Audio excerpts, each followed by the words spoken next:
Ladies and gentlemen, we're all familiar with the usual complaints that people have when they're working on cars. You know the ones I'm talking about: Ford and their valve train issues, Ram and their valve train issues, General Motors and their valve train issues. It's not just valve train issues either. It's also difficult to replace a water pump on a Taurus or an Explorer. It's difficult to replace the control arms on a Toyota Sienna van. And it's because you have to tear these things right down to work on them. You have to remove the cab from an F-150 if you want to work on the valve train or the turbos, or at least that's supposed to be the easiest way. You have to take the engine mounts out of a Sienna to get the control arms out of there. That's really the only way. And that's basically what it is working in a garage, doing a bunch of crap that just seems unnecessary, with a few Kias sprinkled in there. You see, Kias aren't hard to work on. They're not good cars by any means, and I don't recommend anybody buy one unless you know exactly what you're getting and you know for a fact you can make it work for you. But they're not hard to work on. They're pretty nice. If you're having a hard time taking something on a Kia apart, it's probably because that part wasn't meant to come apart.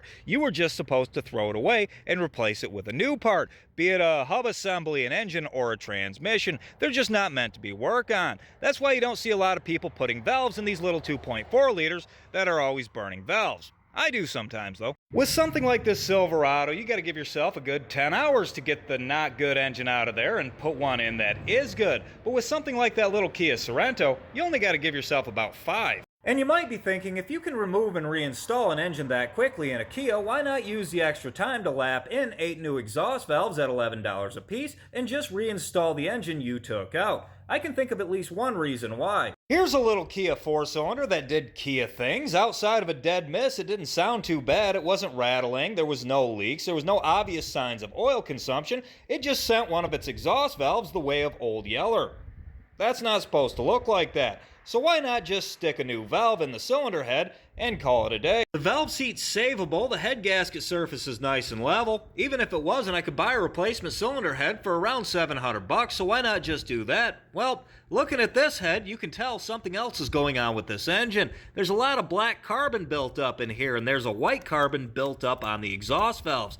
Something's wrong here. The bore looks pretty good, about what you'd expect for an engine with 120,000 miles on it. There's no obvious ridge. You can still see the crosshatch, but I tell you, ladies and gentlemen, this engine is over it. If you look at the top of the piston, you can see the same kind of carbon buildup that's on the cylinder head. But if you look a little closer, you can see a very obvious gap between the cylinder wall and the piston. There should be some gap, but it's not supposed to be that bad. I can actually see the top of the top compression ring. Let me roll this up to the top and see how much this thing moves. Yeah, it's not supposed to move that much, and they're all like that. Not just these 4 cylinders, which are all like that. It's every single Kia engine that I've taken apart in the past 5 years.